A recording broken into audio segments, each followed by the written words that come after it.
Namaskar students. In the last session we were discussing about indirect method of preparation of cash flow statement. Okay, so we are continuing with that. Last session में हमने देखा था कि P&L जब बनता है तो P&L में बहुत सारे आइटम ऐसे होते हैं जो डेबिट साइड में होते हैं विच आर एक्सपेंसेस, बहुत सारे आइटम ऐसे होते हैं जो क्रेडिट साइड में होते हैं विच आर इनकम्स. ओके, कल हमने देखा था कि एक्चुअली जब इनडायरेक्ट मेथड से हम क्वेश्चन सॉल्व कर रहे हैं तो हमारे पास ज्यादा इंफॉर्मेशन नहीं है, तो हमें बेस जिस पॉइंट से कैश फ्लो स्टेटमेंट प्रिपरेशन का स्टार्ट करना है वो पॉइंट है profit as per P&L account, right. तो आप profit as per P&L account से कहां पर पहुंचेंगे? कैश पर. और वो कैश कहां पर है? बैलेंस शीट में आपको क्लोजिंग फिगर जो भी कैश का है वहां पर आपको पहुंचना है. दैट मीन्स आपके पास कैश फ्लो स्टेटमेंट का आंसर है, but we need to prepare a proper format में हमें कैश फ्लो स्टेटमेंट का प्रेजेंटेशन करना है, इसलिए हम ये कर रहे हैं, राइट. नेक्स्ट इंपॉर्टेंट चीज, लास्ट सेशन में हमने P&L में जितने भी आइटम डेबिट हुए थे वो सारे आइटम हमने डिस्कस किए थे.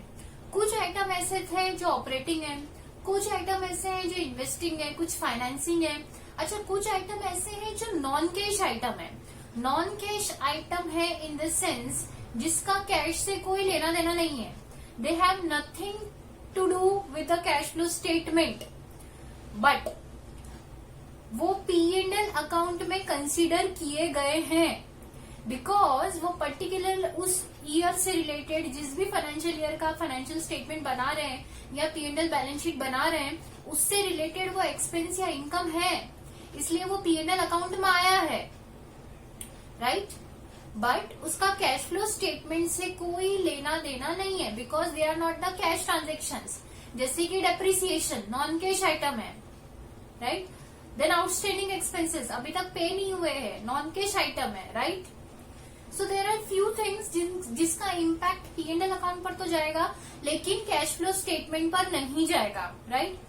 नेक्स्ट इंपॉर्टेंट चीज ये है कि जब हम इनडायरेक्ट मेथड की बात कर रहे हैं तो हम P&L के प्रॉफिट से कैश पे पहुंच रहे हैं, राइट.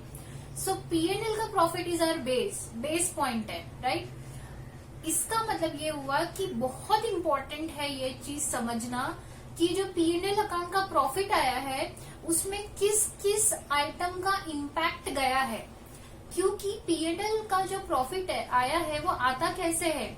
आप इनकम में से सारे एक्सपेंसेस माइनस कर देते हैं, राइट.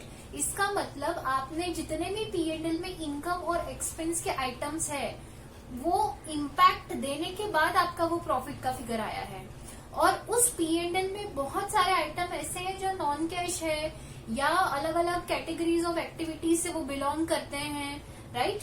तो कैश फ्लो स्टेटमेंट जब आपको बनाना है P&L से तो प्रॉफिट में जिन पर नॉन कैश आइटम का भी इम्पैक्ट जा चुका है उसे हम किस तरह से ट्रीट करेंगे वो भी हमें बहुत जरूरी है समझना, राइट. नेक्स्ट इंपॉर्टेंट चीज, इस बारे में हम और डिटेल में बात करेंगे कि किस तरह से P&L का प्रॉफिट हम यूज करते हैं कैश की पोजीशन पर पहुंचने के लिए है, and that is all about indirect method. Okay, but for few time हम उसे अभी होल्ड करते हैं, राइट. कल हमने P&L में जितने भी एक्सपेंस साइड में आइटम लिखे थे वो सारे हम डिस्कस कर चुके थे एक्सेप्ट वन आइटम. एक पॉइंट को छोड़कर हमने बाकी सारे आइटम डिस्कस किए थे, और वो एक पॉइंट कौन सा था? वो एक आइटम कौन सा है? Preliminary expenditure. P&L अकाउंट में preliminary expenditure written off, there was one word along with it, that was written off. P&L account में एक आइटम और डेबिट था which is called as preliminary expenses written off. Okay, सबसे पहले हम इसका meaning समझते हैं, ठीक. क्योंकि कहीं ना कहीं अगर ये आइटम आता है तो आपको इसको कैश फ्लो स्टेटमेंट बनाते टाइम इसका इम्पैक्ट देना पड़ेगा. क्या देना है, कैसे देना है, क्यों देना है, वो समझने से पहले जरूरी है कि ये आइटम है क्या एग्जैक्टली हम इसको समझें, ठीक. नॉर्मली आई शुड एक्सपेक्ट कि आप लोगों को पता होना चाहिए कि what is preliminary expenditure written off, but there might be few students जो शायद फेमिलियर नहीं होंगे कि प्रीलिमिनरी एक्सपेंडिचर रिटर्न ऑफ का मीनिंग क्या होता है. ये P&L में आ गया, अब इसको कैश फ्लो में हमें ट्रीट करना है, बट इसका मीनिंग क्या है, इस कॉन्सेप्ट ये क्या है, हमें डेप्रिसिएशन मालूम है, हमें loss on sale of asset मालूम है, हमें इंटरेस्ट मालूम है, आउटस्टैंडिंग एक्सपेंसेस मालूम है, डिविडेंड प्रपोज मालूम है, सारे आइटम हमें मालूम है, लेकिन एग्जैक्टली प्रीलिमिनरी एक्सपेंडिचर का मीनिंग क्या है वो हमें पता नहीं है। ओके, सो आज का मेन मोटो ये है, क्योंकि हमें कैश फ्लो स्टेटमेंट बनाना है P&L से, तो मोस्ट इम्पोर्टेंट चीज ये है कि P&L में वो सारे आइटम्स के बारे में हमें पता होना चाहिए जिसका इम्पैक्ट हमें कैश फ्लो स्टेटमेंट के लिए लेना है, जिसमें से एक आइटम प्रीलिमिनरी एक्सपेंडिचर भी है, तो हम इसे स्किप नहीं कर सकते हैं। अगर किसी स्टूडेंट को इसका कॉन्सेप्ट या मीनिंग नहीं पता है तो that student will not be able it to handle the same item in the cash flow statement, right. तो कैश फ्लो स्टेटमेंट में इसके ट्रीटमेंट से पहले हम आज कॉन्सेंट्रेट इस पॉइंट पर करेंगे कि एग्जैक्टली ये आइटम है क्या। ओके, समझते हैं। सबसे पहले तो आप नाम से समझिए, इट इज प्रीलिमिनरी एक्सपेंडिचर।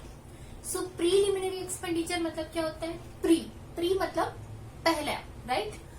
कोई भी ऐसा आइटम जो कंपनी स्टार्ट करने से पहले का एक्सपेंडिचर है, या कंपनी रजिस्टर होने से पहले, या कंपनी का एग्जिस्टेंस में आने से पहले का कोई एक्सपेंडिचर है, ठीक है, उसे हम कहेंगे preliminary expenditure. Now cash flow statement किसको बनाना होता है, ओनली टू द कंपनीज, वो भी एप्लीकेबिलिटी के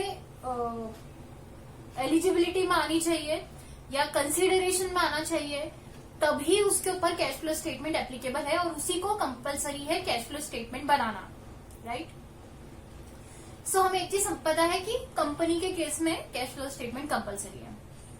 नेक्स्ट इंपॉर्टेंट चीज, तो अब हम प्रीलिमिनरी एक्सपेंडिचर को किस प्रोस्पेक्ट से सोचते हैं, company as a business entity के प्रोस्पेक्ट से सोचते हैं, ठीक। तो अगर मैं कंपनी की बात करूं, चूंकि हमें प्रीलिमिनरी एक्सपेंडिचर का इम्पैक्ट कैश फ्लो में लेना है जो एप्लीकेबल कंपनी के लिए होता है, तो हम कंपनी के परसेप्शन से सोचते हैं प्रीलिमिनरी एक्सपेंडिचर के बारे में। Okay, understand. प्रीलिमिनरी मतलब वो एक्सपेंडिचर जो पहले से रिलेटेड है ना, प्री पीरियड से रिलेटेड है, मतलब नाम से समझ में आ रहा है ना कि ये कुछ तो प्री पीरियड से रिलेटेड एक्सपेंडिचर है, right. Now what is pre period in the case of company. Company जब तक रजिस्टर नहीं होती, ये हमें पता है, ये फर्स्ट चैप्टर में हमने पढ़ा एडवांस अकाउंट्स में, हमने फीचर्स ऑफ कंपनी में पढ़ा है कि कंपनी के लिए registration, incorporation is compulsory. Company के लिए रजिस्ट्रेशन, या फिर मैं कहूं कंपनी के केस में रजिस्ट्रेशन को हम क्या बोलते हैं, इनकॉर्पोरेशन बोलते हैं, वो कंपल्सरी है। जब तक कि कंपनी इनकॉर्पोरेट नहीं हो जाती विथ ROC मतलब रजिस्टर ऑफ कंपनीज, वो एग्जिस्टेंस में नहीं आती है, मतलब वो एग्जिस्टेंस में है ही नहीं, वो एक बिजनेस एंटिटी है ही नहीं। Got it. मतलब कंपनी का कोई आइडेंटिटी नहीं है, उस actually company is an artificial person, it has a separate legal entity, but जब तक कि वो रजिस्टर नहीं हो जाती या इनकॉर्पोरेट नहीं हो जाती, तब तक कि उसका कोई एग्जिस्टेंस हम नहीं मानेंगे, right. So now in case of company हम किस तरह से प्रीलिमिनरी एक्सपेंडिचर को कंसीडर करते हैं वो हम समझते हैं। नाउ समझिएगा, सपोज मान लीजिए कि मुझे एक कंपनी क्रिएट करनी है, राइट, बट कंपनी फॉर्मेशन से पहले मुझे कंपनी बनाने के लिए बहुत सारे एक्सपेंसेस करने पड़ेंगे। नाउ कंपनी के केस में बिजनेस एंटिटी का एग्जिस्टेंस तभी माना जाएगा जब वो इनकॉर्पोरेट हो जाएगी, तभी हम मानेंगे कि वो एक एंटिटी क्रिएट हो चुकी है। जब तक इनकॉर्पोरेशन नहीं होगा तब तक हम उसे एंटिटी मानेंगे ही नहीं, राइट। इस केस में ऐसी बिजनेस एंटिटी बनाने के लिए, मतलब कंपनी क्रिएट करने के लिए, उसके क्रिएशन से पहले मुझे कुछ एक्सपेंडिचर करने पड़ेंगे। जैसे कि सपोज मान लीजिए मुझे अगर कंपनी का इनकॉर्पोरेशन करना है, तो उसके फॉर्मेशन के लिए मुझे मिनिस्ट्री ऑफ कॉर्पोरेट अफेयर्स में जाके अप्लाई करना पड़ेगा कि we are so and so group of people and we want to create a company. We want to do the business. अच्छा, ministry of corporate affairs means ROC will charge you the fees for incorporation, right? और that too वो आप अकेले नहीं कर सकते, आपको कोई ना कोई सीएस हायर करना पड़ेगा, कंपनी सेक्रेटरी, जो हेल्प करेगा आपके रजिस्ट्रेशन प्रोसीजर में, जैसे कि मेमोरेंडम ऑफ एसोसिएशन प्रिपेयर करना, आर्टिकल ऑफ एसोसिएशन प्रिपेयर करना एंड ऑल्सो ऑन. तो आपको सीएस की फीस भी देनी पड़ेगी, right? All this is called as preliminary expenditure. Now जैसे सपोज मान लीजिए कि मुझे जो भी बिजनेस करने के लिए मैं कंपनी क्रिएट कर रही हूँ, उस बिजनेस का पहले मैंने ट्रायल लिया या मैंने एक पायलट प्रोजेक्ट बनाया, राइट? तो उसके ऊपर भी मुझे खर्चा करना पड़ेगा. बिजनेस को रन करने से पहले मुझे मार्केट रिसर्च करना पड़ेगा, तो शायद मुझे रिसर्च एंड डेवलपमेंट पे कुछ खर्चा करना पड़ेगा. एम आई राइट? ये जितने भी एक्सपेंडिचर है ये सब प्रीलिमिनरी एक्सपेंडिचर है. क्यों प्रीलिमिनरी एक्सपेंडिचर है? क्योंकि ये वो सारे एक्सपेंसेस हैं जो कंपनी क्रिएट होने से पहले या बिजनेस एंटिटी स्टार्ट होने से पहले या बिजनेस के एग्जिस्टेंस में आने के पहले प्री में किए गए हैं, राइट? प्री पीरियड में किए गए हैं. इसीलिए हम इसे क्या कहेंगे? प्रीलिमिनरी एक्सपेंडिचर कहेंगे. सपोज मान लीजिए कि जो कंपनी में क्रिएट करना चाह रही थी उसके लिए मैंने ये सारे एक्सपेंडिचर मिला के टोटल एक्सपेंडिचर मैंने किया 1 लाख रुपीस का. इसमें आप सब मान लीजिए, इसमें आरओसी की फीस है, इसमें सीएस की फीस है, इसमें पायलट प्रोजेक्ट का खर्चा है, इसमें मार्केट रिसर्च का खर्चा है, इसमें डिमांड एनालिसिस के लिए जो रिसर्च R&D किया गया है उसका एक्सपेंस है. ये सब कुछ मिला के इतना एक्सपेंस हुआ है. अब ये सारा एक्सपेंस किया गया है प्री पीरियड में, मतलब कंपनी एग्जिस्टेंस में आई उससे पहले ये एक्सपेंडिचर किया गया है. Okay?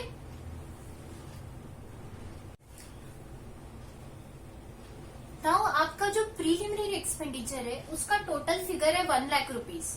Okay fine. Preliminary expenditure क्या है ये हमें पता चल गया. नेक्स्ट इंपॉर्टेंट चीज, ये एक्सपेंडिचर है. ओके, जब भी आप कोई एक्सपेंस पे करते हैं तब आप एंट्री क्या करते हैं? Expense account debit to cash या बैंक अकाउंट, राइट? ठीक है.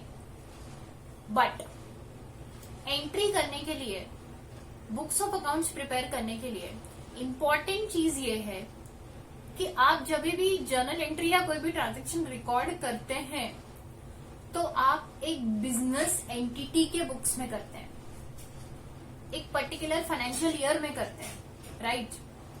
ये वो एक्सपेंडिचर है जो तब हुआ है जब आपकी बिजनेस एंटिटी एग्जिस्टेंस में ही नहीं है. जब तक आपकी बिजनेस एंटिटी क्रिएट ही नहीं हुई है तब तक आप बुक्स ऑफ अकाउंट्स कैसे प्रिपेयर करोगे और कैसे ट्रांजैक्शन रिकॉर्ड करोगे? कैसे आप कंसीडर करोगे कि ये पर्टिकुलर फाइनेंशियल ईयर में उस बिजनेस एंटिटी का एक्सपेंडिचर है? क्योंकि कंपनी के केस में बिजनेस एंटिटी का एग्जिस्टेंस तब माना जाएगा जब वो इनकॉर्पोरेट हुई है, और ये वो एक्सपेंडिचर है जो प्रीलिमिनरी है. प्रीलिमिनरी है मतलब प्री पीरियड से रिलेटेड है. प्री पीरियड मतलब जो इनकॉर्पोरेशन के प्री पीरियड से रिलेटेड है. एम आई राइट? इसलिए हमने इसको क्या कहा है? Preliminary expenditure. अच्छा, प्रीलिमिनरी एक्सपेंडिचर हम ऐसे भी समझ सकते हैं कि कोई प्रोजेक्ट है जो हमने, या कोई असाइनमेंट है, या कोई ऐसा जैसे आप मान लीजिए कॉन्ट्रैक्ट है जो होने वाला है, लेकिन उस प्रोजेक्ट या असाइनमेंट या कॉन्ट्रैक्ट से रिलेटेड जो स्टार्ट नहीं हुआ है अभी तक कॉन्ट्रैक्ट या असाइनमेंट, लेकिन उससे रिलेटेड कुछ एक्सपेंडिचर उसके स्टार्ट होने से पहले ही हो गए हैं, इसे हम कहेंगे प्रीलिमिनरी एक्सपेंडिचर. बिकॉज वो प्री पीरियड से रिलेटेड है. एम आई राइट? नेक्स्ट इंपॉर्टेंट चीज, इसका ट्रीटमेंट कैसे करेंगे? जैसे मैंने आपको बोला कि अगर आप एक्सपेंडिचर करते हैं तो आप जनरली रिकॉर्ड क्या करते हैं? बुक्स में क्या रिकॉर्ड करेंगे? जैसे प्रीलिमिनरी एक्सपेंस है तो प्रीलिमिनरी एक्सपेंस अकाउंट को क्या करेंगे हम, डेबिट टू क्या करेंगे, कैश अकाउंट, कितने से कर देंगे, 1 लाख रुपीज से कर देंगे। बट नेक्स्ट इंपॉर्टेंट चीज ये है कि अभी तो आपकी बिजनेस एंटिटी क्रिएट ही नहीं हुई है, तो आप बुक्स ऑफ अकाउंट्स में कैसे रिकॉर्ड करेंगे ट्रांजेक्शन। ठीक, नाउ इंपॉर्टेंट चीज, सपोज मान लीजिए कि आपके ये खर्चे हो चुके हैं, ठीक, आपके ये एक्सपेंडिचर हुए between April to July, April to July के बीच में हुए, और आपकी कंपनी रजिस्टर हुई है 1 अगस्त से। ठीक, नाउ जब आप ट्रांजेक्शन्स की बुक्स ऑफ अकाउंट्स में एंट्री स्टार्ट करेंगे, तब आप स्टार्ट कहां से करेंगे, 1 अगस्त से, बिकॉज आपकी एंटिटी क्रिएट ही कब हुई है, इनकॉर्पोरेट ही कब हुई है, 1 अगस्त को हुई है। What about these expenditure, definitely ये प्री पीरियड से रिलेटेड है, because this is preliminary expenditure. क्या आप इसे कभी भी बुक्स में रिकॉर्ड नहीं करेंगे, क्या आप इसे एक्सपेंस नहीं बता पाएंगे, डेफिनेटली आपका एक्सपेंडिचर है, आपको दिखाना ही चाहिए। And all this expenditure are related to your business. आपने R&D के लिए, मार्केट रिसर्च के लिए, इनकॉर्पोरेशन के लिए फीस पे करी है, सारे expenditure are all related to business. तो ये बुक्स में एक्सपेंडिचर आना चाहिए ना, शो होना चाहिए कि आपने इतना खर्चा बिजनेस के लिए किया है, तभी तो आप आपके प्रॉफिट को मिनिमाइज कर पाएंगे और एक्चुअल प्रॉफिट शो कर पाएंगे बुक्स ऑफ अकाउंट्स में, राइट। नाउ अब जब इनकॉर्पोरेशन जब हुआ है वो 1 अगस्त से हुआ है, तो हम इसे रिकॉर्ड कैसे करेंगे, राइट। नेक्स्ट इंपॉर्टेंट चीज, आप इस एक्सपेंडिचर को दिखाना चाहेंगे preliminary expenditure to cash account 1 lakh rupees से, राइट। बट ध्यान दीजिए, ध्यान देने वाली बात यह है कि ये जो एक्सपेंडिचर है, ये एक्सपेंडिचर है प्री पीरियड से रिलेटेड। काय से रिलेटेड है, प्री पीरियड से रिलेटेड है, राइट। प्री पीरियड मतलब प्रीलिमिनरी एक्सपेंडिचर है, फाइन। अब मैं आपको बताती हूँ, देखिए एक चीज और, दूसरी चीज, कोई भी एक्सपेंडिचर होता है तो आप एंट्री क्या करते हैं, एक्सपेंडिचर टू कैश, और वो एक्सपेंडिचर फाइनेंशियल ईयर के एंड में कहां पर ट्रांसफर हो जाता है, P&L अकाउंट में ट्रांसफर हो जाता है। कहां पर ट्रांसफर हो जाता है, P&L अकाउंट में।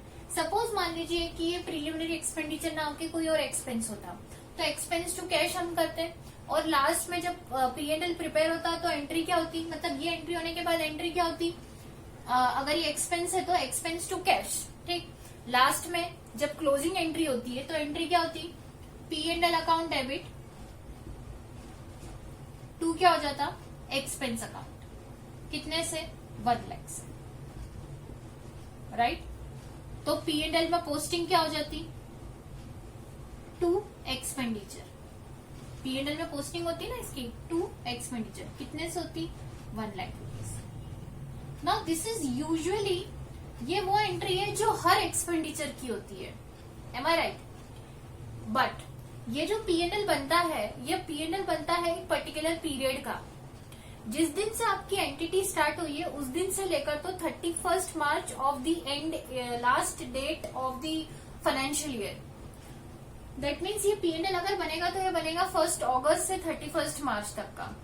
बट ये जो एक्सपेंडिचर है 1 लाख के, अगर मैं प्रीलिमिनरी एक्सपेंडिचर की बात कर रही हूँ, तो ये एक्सपेंडिचर इस पीरियड से पहले से रिलेटेड है। This is your preliminary expenditure. Next important चीज, आप इसे इस तरह से P&L में पूरा ट्रांसफर नहीं कर सकते हैं। प्रीलिमिनरी एक्सपेंडिचर को आप इकट्ठा P&L में एक साथ ट्रांसफर नहीं कर सकते हैं at the end of the year. आप ये एंट्री जरूर कर सकते हैं, preliminary to cash, preliminary account हो गया ओपन। ना प्रीलिमिनरी अकाउंट अगर ओपन हो गया तो प्रीलिमिनरी अकाउंट कैसे बनेगा, suppose this is your preliminary expenditure account, और अगर मैं इस एंट्री की पोस्टिंग करूं तो मैं पोस्टिंग क्या करूंगी, प्रीलिमिनरी टू कैश है ना, तो टू कैश कर दूंगी, कितने से, 1 लाख रुपीज से, ये बराबर है। बट अगर ये एक्सपेंस की जगह, अदर एक्सपेंस की जगह अगर ये प्रीलिमिनरी एक्सपेंस है तो ये P&L में पूरा 1 लाख रुपीज ट्रांसफर नहीं होगा, ये एंट्री गलत है। हाँ, प्रीलिमिनरी को छोड़ के अगर कोई और एक्सपेंस होता तो ये एंट्री मैंने आपको बताई है कि कोई और अदर एक्सपेंस मान लीजिए, सपोज इलेक्ट्रिसिटी मान लीजिए, सैलरी मान लीजिए, कोई भी और अदर फाइनेंशियल एक्सपेंस मान लीजिए, तो हम क्या करते हैं, एक्सपेंस टू कैश करते हैं और लास्ट में हम क्या कर देते हैं, P&L टू एक्सपेंस। बट ये एंट्री यहाँ पर करेक्ट नहीं है, इसका मतलब ये P&L में भी 1 लाख रुपीज से नहीं जाएगा ना। जब सारे एक्सपेंडिचर P&L में जाते हैं तो ये एक्सपेंडिचर P&L में क्यों नहीं जाएगा ma'am? Question. Okay, there is a rule, इसके लिए एक रूल है, एक रेगुलेशन है जो मैं आपसे शेयर करना चाहूंगी। प्रीलिमिनरी एक्सपेंडिचर P&L में जाता है, डेफिनेटली जाता है। प्रीलिमिनरी एक्सपेंडिचर P&L में जाएगा, डेफिनेटली जाएगा। लेकिन जिन्होंने भी इनकम टैक्स पढ़ा है शायद उन्हें पता होगा, पढ़ा है लेकिन भूल गए होंगे, तो मैं याद दिला देती हूँ। ओके, बिजनेस एंड प्रोफेशन जो हेड हमने पढ़ा था इनकम टैक्स में, उसमें एक पॉइंट हमने पढ़ा था प्रीलिमिनरी एक्सपेंडिचर का कि as per income tax law या एज पर रेगुलेशंस आपको जो प्रीलिमिनरी एक्सपेंडिचर रिकॉर्ड करना है बुक्स ऑफ अकाउंट्स में, वो आपको रिकॉर्ड करना है 1/5। कैसे रिकॉर्ड करना है? 1/5 1/5 1/5 करना है। तो अगर आप 1/5 करेंगे तो इस तरह से आप पूरा एक्सपेंडिचर P&L में ट्रांसफर कर पाएंगे 5 साल में, क्योंकि 1/5 पोर्शन है ना, 1/5 पोर्शन है ना। Now how it will happen, ये होगा कैसे, P&L में ट्रांसफर कैसे होगा? Okay, what is the logic behind 1/5 का लॉजिक क्या है? देखिए, कोई भी रूल है तो कुछ लॉजिक है, ठीक। प्रीलिमिनरी एक्सपेंडिचर को जो पूरे एंटायर बिजनेस के फॉर्मेशन से रिलेटेड है, उसे आप 1 साल में रिकॉर्ड नहीं कर सकते इकट्ठा। The logic behind is this, अगर आपने पूरा 1 लाख रुपए P&L में ट्रांसफर कर दिया और P&L में एक्सपेंडिचर बता दिया, इसका मतलब आपने उस साल के प्रॉफिट को सीधे सीधे 1 लाख से कम कर दिया और प्रॉफिट आपने कम शो किया। अरे तो रिकॉर्ड करेंगे ना मैम, मतलब एक्सपेंडिचर है तो P&L में जाना चाहिए और प्रॉफिट तो कम होएगा ही, डेफिनेटली होगा। बट चूंकि एंटायर बिजनेस से रिलेटेड है, it is kind of your capital expenditure, जिसका आपको जो बेनिफिट मिलने वाला है वो over the period of time मिलने वाला है, जो आपको नियर फ्यूचर में भी मिलने वाला है। इसलिए लॉ ये कहता है आप इस एक्सपेंडिचर को रिकॉर्ड करो, लेकिन इकट्ठा 1 साल के P&L में रिकॉर्ड मत करो। एक साथ पूरा प्रॉफिट पहले ही साल में कम मत कर दो, नहीं, ऐसा मत करो। आप क्या करो, इसे रिकॉर्ड करो लेकिन डिवाइड कर लो। हर साल आप इसे रिकॉर्ड तब तक करो, 1/5 1/5 पोर्शन रिकॉर्ड करो, और तब तक करो जब तक कि पूरा 1 लाख रुपए आपका रिकॉर्ड नहीं हो जाता। इस तरह से इसे रिकॉर्ड करो ताकि किसी भी 1 साल का प्रॉफिट पूरे एक साथ एक प्रीलिमिनरी एक्सपेंडिचर के बर्डन से कम ना हो जाए, ठीक। नेक्स्ट, तो अगर हमें 1/5 रिकॉर्ड करना है तो हम इसे रिकॉर्ड कैसे करेंगे, मतलब P&L में क्या एंट्री करेंगे, देखते हैं। अब हम समझते हैं कि एक्चुअली प्रीलिमिनरी एक्सपेंडिचर जो हम डिस्कस कर रहे हैं उसकी अकाउंटिंग कैसे होती है। और जो मैंने रूल बताया ना कि जो 1/5 1/5 करके हमें रिकॉर्ड करना है, वो रिकॉर्डिंग कैसे होती है बुक्स ऑफ अकाउंट्स में। देखिए, जो रेगुलेशन मैंने बताया है वो एकदम एज पर लॉ है और हमें वही फॉलो करना होता है अकाउंटिंग में। ये जो रूल है ये इनकम टैक्स में दिया गया है, बट अकॉर्डिंगली अकाउंटिंग करनी होती है। तो देखिए, मेजरली हम कैश फ्लो स्टेटमेंट बना रहे हैं, लेकिन कैश फ्लो स्टेटमेंट हमें P&L के साथ बनाना है, P&L के थ्रू बनाना है, P&L के प्रॉफिट से बनाना है। तो P&L में जितने भी आइटम्स है उसका हमें एग्जैक्टली कॉन्सेप्ट पता होना चाहिए, तभी हम उसको कैश फ्लो में ट्रीट कर पाएंगे, ठीक। So this is preliminary expenditure is one of the item जिसका हमें शायद इतना ज्यादा पता नहीं होता है कि इसकी अकाउंटिंग कैसे है। तो एज पर रेगुलेशन मैं आपको बता रही हूँ, और जब आप ये समझ लेंगे ना तब आप इसको आसानी से ट्रीट कर पाएंगे कैश फ्लो स्टेटमेंट में। जैसे मैंने आपको कहा कि हमारे एग्जाम्पल में जो हमने प्रीलिमिनरी एक्सपेंडिचर लिया था वो लिया था 1 लाख रुपए।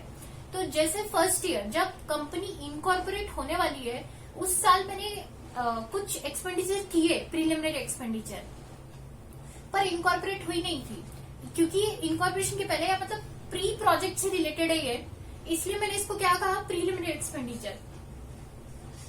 तो एंट्री क्या हुई preliminary expenditure to cash 1 lakh रुपए से। अब अगर मैं प्रीलिमिनरी एक्सपेंडिचर अकाउंट देखूं तो इस एंट्री की पोस्टिंग क्या होगी फर्स्ट ईयर में। This is first year, this is first year, ठीक। फर्स्ट ईयर में इसकी एंट्री क्या होगी टू कैश 1 लाख रुपए होगी। डन। अब एज पर रूल के हिसाब से देखा जाए तो आप पीएनएल में इकट्ठा 1 लाख रुपए ट्रांसफर नहीं कर सकते हो, ये रेगुलेशन है। आपको कैसे ट्रांसफर करना है, आपको ये जो एक्सपेंडिचर रिकॉर्ड करना है फाइनेंशियल स्टेटमेंट में ये आपको 1/5 करके करना है, 1/5, ठीक। तो पीएनएल में जब मुझे ट्रांसफर करना है मतलब फाइनेंशियल स्टेटमेंट में जब मुझे रिकॉर्ड करना है तो 1/5 रिकॉर्ड करना है। तो 1 लाख का अगर मैं 1/5 करूंगी तो कितना आएगा 20,000। तो फर्स्ट ईयर में जो पीएनएल में ट्रांसफर होगा वो कितना ट्रांसफर होगा 20,000 होगा। पहली एंट्री क्या करी एक्सपेंडिचर टू कैश। अब एक्सपेंडिचर अकाउंट तुम्हारा ओपन हो गया है पहली एंट्री में। तो दूसरी एंट्री में एक्सपेंडिचर अकाउंट जब क्लोजिंग एंट्री होगी, जब तुम पीएनएल में इस एक्सपेंडिचर को ट्रांसफर करोगे तो एक्सपेंडिचर अकाउंट क्लोज होना चाहिए। और एक्सपेंडिचर अकाउंट क्लोज कैसे होगा, जब ओपन हुआ है तो डेबिट हो रहा है, क्लोज हो रहा है तब क्या होना चाहिए क्रेडिट। तो फर्स्ट ईयर में पीएनएल में जब तुम ट्रांसफर करोगे तब प्रीलिमिनरी एक्सपेंडिचर अकाउंट को क्लोज करोगे तो वो क्रेडिट होगा। तो 2 प्रीलिमिनरी एक्सपेंडिचर करोगे, कितने से करोगे 20,000 से, बिकॉज पीएनएल में कितना ट्रांसफर करना है हमको 1/5 पोर्शन। Got it. तो यहाँ पर प्रीलिमिनरी एक्सपेंडिचर जब तुमने पोस्टिंग करी है पीएनएल में तब एंट्री क्या करी पीएनएल टू प्रीलिमिनरी। तो प्रीलिमिनरी एक्सपेंडिचर में पोस्टिंग क्या होगी बाय पीएनएल 20,000, क्योंकि देखो 20,000 से है ना ये एंट्री। तो पीएनएल टू प्रीलिमिनरी, तो प्रीलिमिनरी में पोस्टिंग क्या हुई है बाय पीएनएल 20,000, राइट। अब पीएनएल अकाउंट में पोस्टिंग क्या होगी to preliminary 20,000। This is in the first year. ये कौन से साल में फर्स्ट ईयर में। अब फर्स्ट ईयर में प्रीलिमिनरी एक्सपेंडिचर अकाउंट क्लोज हुआ है क्रेडिट होके, लेकिन कितने से क्लोज हुआ है 20,000 से क्लोज हुआ है, राइट। अभी भी ये देखो अब फर्स्ट ईयर खत्म, क्योंकि पीएनएल लास्ट है 31 मार्च को बनाते हैं financial statement at the and.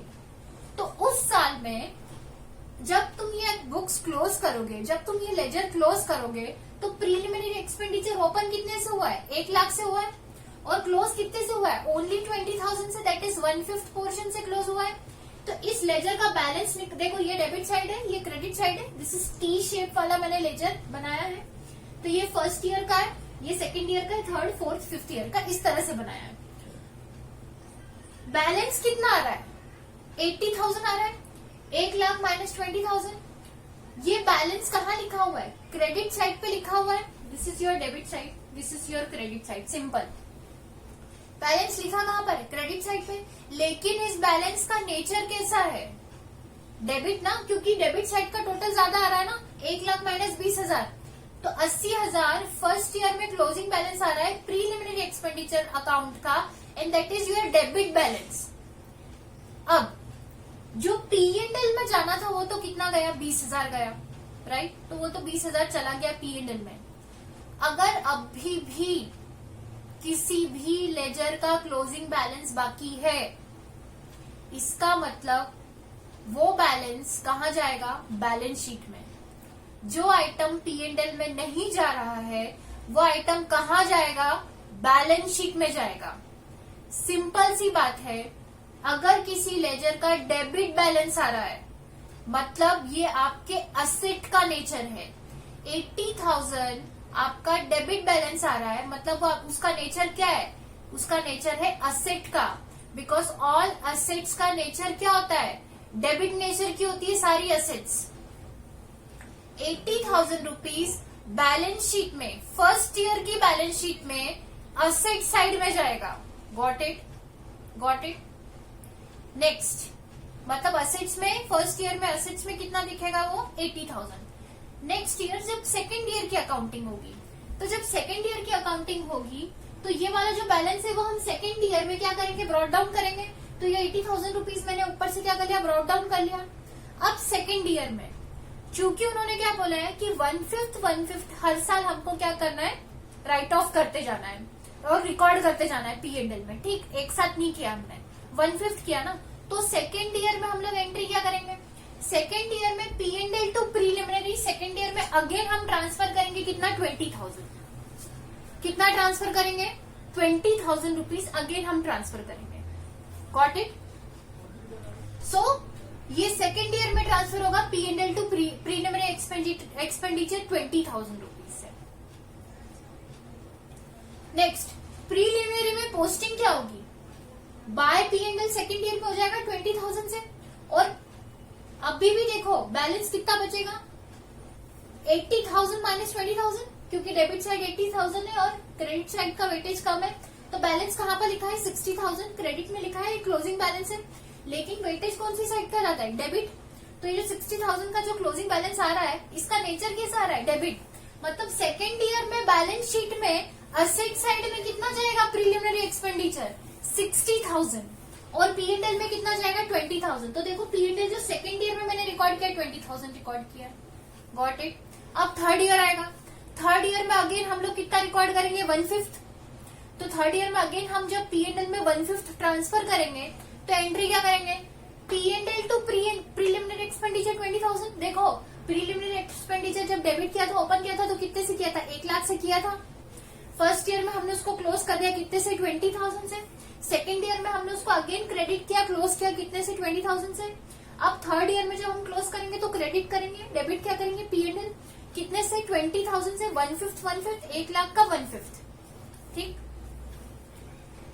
Preliminary expenditure में पोस्टिंग क्या होगी, बाय P&L 20,000 थर्ड ईयर में, राइट। और P&L में पोस्टिंग क्या होगी, टू प्रीलिमिनरी 20,000। थर्ड ईयर में ओपनिंग बैलेंस कितना था, 60,000। राइट ऑफ कितना हुआ, 20,000। अभी भी क्लोजिंग कितना बाकी है, 40,000। ये कहां पर जाएगा 40,000, अगेन डेबिट बैलेंस है, डेबिट साइड का टोटल ज्यादा है। थर्ड ईयर की बैलेंस शीट में प्रीलिमिनरी एक्सपेंडिचर जाएगा असेट साइड में 40,000। Got it? और P&L में कितना आ गया, थर्ड ईयर के P&L में, ये मैंने P&L बनाया है, ये डेबिट साइड है, ये क्रेडिट साइड है। तो टू प्रीलिमिनरी, ये first year, second year, third year, fourth year, fifth year की इस तरह से मैंने पोस्टिंग करी है, जस्ट आपको शो करने के लिए। ठीक है, इतना ही बोर्ड का स्पेस है, तो उसे हम मैक्सिमम यूटिलाइज जिस तरह से कर पाए, ओके, उस हिसाब से मैंने आपको यहाँ प्रेजेंट किया है। If you have any doubt kindly connect me. ठीक है, सो ये थर्ड ईयर का प्रीलिमिनरी एक्सपेंडिचर का मैंने पोस्टिंग कर दिया P&L में। फोर्थ ईयर आएगा, फोर्थ ईयर में हम अगेन 1/5 रिकॉर्ड करेंगे, प्रीलिमिनरी एक्सपेंडिचर को राइट ऑफ करेंगे 1/5 से। तो फोर्थ ईयर में अगेन प्रीलिमिनरी एक्सपेंडिचर को क्लोज करना है, ओपन हुआ था तब डेबिट हुआ था, क्रेडिट होगा तो क्या हो जाएगा, क्लोज, 1/5 से राइट ऑफ करना है। So P&L account debit to preliminary expenditure कितने से करेंगे हम, 20,000 से करेंगे, राइट। ये कब करेंगे हम, फोर्थ ईयर में। ठीक, सो फोर्थ ईयर में अगेन प्रीलिमिनरी एक्सपेंडिचर में पोस्टिंग क्या होगी, ये बैलेंस ब्रॉट डाउन किया 40,000 का, बाय P&L 20,000। अब बैलेंस कितना बच रहा है, बाय बैलेंस कैरी डाउन कितना हो जाएगा, 20,000। अगेन ये डेबिट नेचर का आ रहा है क्योंकि डेबिट साइड का टोटल ज्यादा है। तो फोर्थ ईयर की बैलेंस शीट में असेट साइड में प्रीलिमिनरी एक्सपेंडिचर कितना दिखेगा, 20,000 rupees. Got it? Fourth year के P&L में पोस्टिंग क्या होगी, to preliminary expenditure 20,000 rupees. Done. Next fifth year आएगा, लास्ट ईयर, क्योंकि अभी तक देखो 1 लाख में से तुम कितना राइट ऑफ कर चुके हो, 20। अभी लास्ट कितना, फिफ्थ ईयर में जो तुम्हारा बैलेंस ब्रॉट डाउन आ रहा है फिफ्थ ईयर में, वो कितना आ रहा है, डेबिट बैलेंस इधर उतारोगे 20,000, लास्ट तुमको राइट ऑफ करना है। तो फिफ्थ ईयर में लास्ट 20,000 ही बाकी है, अगेन 1/5 लास्ट है। सो P&L डेबिट करोगे, टू प्रीलिमिनरी एक्सपेंडिचर करोगे, कितना आ गया, 20,000 आ गया।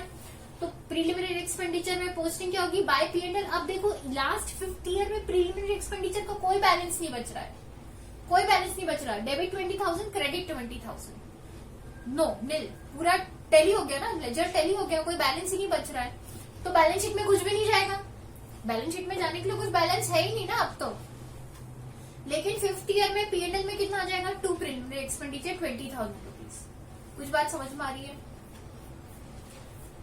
अब ध्यान देखिए, ये प्रीलिमिनरी एक्सपेंडिचर जितने भी डेबिट हुए हैं P&L में, ये कैसे आया, समझ में आया?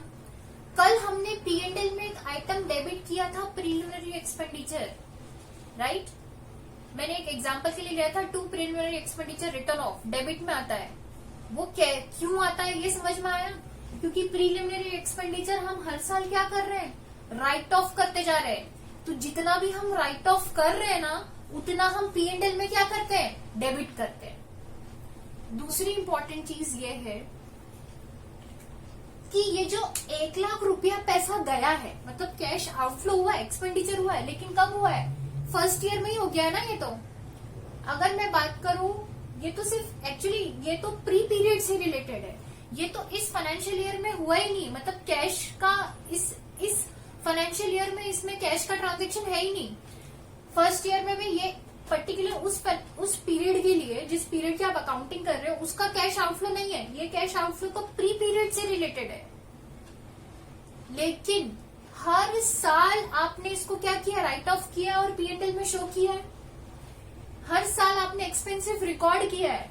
ये second year, third year, fourth year, fifth year, इस पीरियड में थोड़ी ना कैश आउटफ्लो हुआ है, एक्सपेंस हुआ है, लेकिन कैश आउटफ्लो नहीं हुआ है। सो इन सारे ईयर्स के लिए ये डेफिनेटली एक्सपेंडिचर है, लेकिन ये कैश का आउटफ्लो नहीं है, क्योंकि कैश का आउटफ्लो तो प्री पीरियड में ही हो चुका है। सो जब आप कैश फ्लो स्टेटमेंट के लिए इसे कंसीडर करेंगे, तो एक बात ध्यान दीजिए कि ये पीरियड में ये एक्सपेंडिचर सिर्फ राइट ऑफ हुआ है, इसमें एक्चुअली कैश का आउटफ्लो नहीं हुआ है। इन पीरियड्स में, इस ड्यूरिंग द ईयर में, इस during the period of time में इसका आउटफ्लो नहीं है, ये सिर्फ आपने रिकॉर्ड किया है, राइट ऑफ किया है, क्योंकि आप एक साथ उसे P&L में रिकॉर्ड नहीं कर सकते थे। बट क्या ये सेकेंड ईयर में, इस पीरियड में, थर्ड ईयर में क्या ये 20,000 का आपने पेमेंट किया है क्या एक्सपेंडिचर का? नहीं। इसका मतलब इसका इम्पैक्ट सिर्फ P&L पर जाएगा, लेकिन कैश फ्लो पर, कैश की इनफ्लो या आउटफ्लो पर, कैश के ट्रांजेक्शन में इसका कोई इम्पैक्ट नहीं जाएगा। मेरा कहने का मतलब ये है, ये समझाने का मतलब ये है, preliminary expenditure given in the P&L account अगर राइट ऑफ किया है, वो नॉन कैश आइटम है। Please try and understand.